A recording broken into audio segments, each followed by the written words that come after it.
Jangan terkecoh, tarif 19% yang kita ributkan hanyalah puncak gunung es dari permasalahan yang jauh lebih besar.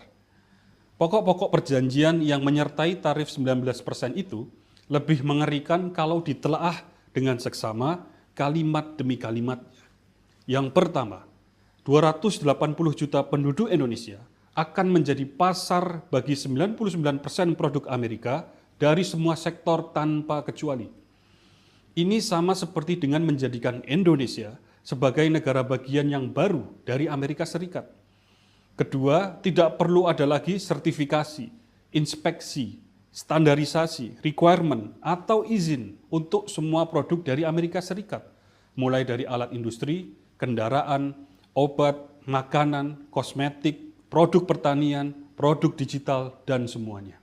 Jadi, tidak perlu lagi sertifikat TKDN, uji emisi, izin edar BPOM, izin edar Kemenkes, neraca komoditas, atau apapun itu namanya untuk semua produk dari Amerika Serikat. Kedaulatan Indonesia runtuh di sini. Kita harus ikut semua aturan mereka tanpa boleh tanya. Pokoknya kita harus terima, harus dengar, dan harus patuh ikuti semua instruksi. Ketiga, mereka akan memiliki akses penuh pada data pribadi rakyat Indonesia yang disimpan di wilayah Indonesia. Jadi pemerintah Amerika Serikat akan dapat melihat, membaca, dan mendengar seluruh aktivitas pribadi yang dilakukan rakyat Indonesia di berbagai platform digital, mulai dari percakapan yang kita kirim, makanan yang kita pesan, obat yang kita beli, hingga berbagai data penting yang sangat privat sekalipun. Selama itu kita lakukan melalui platform digital, mereka punya akses untuk mengawasi. Kita seperti hidup sebagai tahanan yang dimonitor 24 jam 7 hari, kemana-mana akan dibuntuti, dari bangun tidur hingga tidur lagi. Miris, sangat miris, ini semua akan diizinkan oleh pemerintah Indonesia.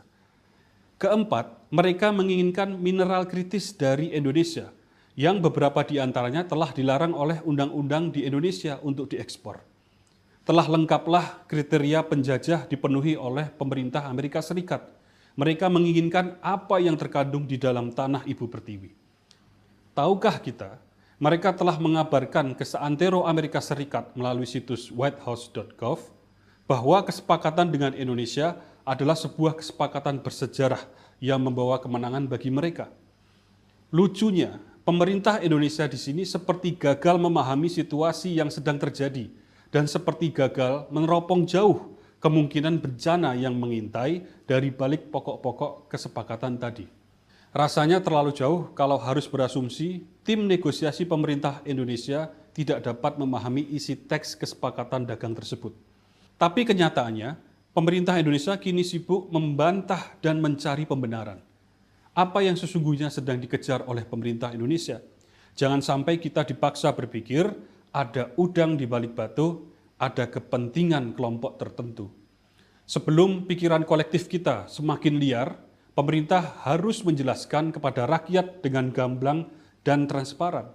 Pemerintah harus menyerap berbagai masukan yang preventif, konstruktif, dari berbagai perspektif, demi menjaga kedaulatan bangsa yang menjadi harga mati. Dan jika kita kemudian menemukan bahwa kesepakatan ini memang membawa bencana bagi bangsa dan mengancam kemerdekaan kita, maka pemerintah harus segera membatalkan kesepakatan tersebut.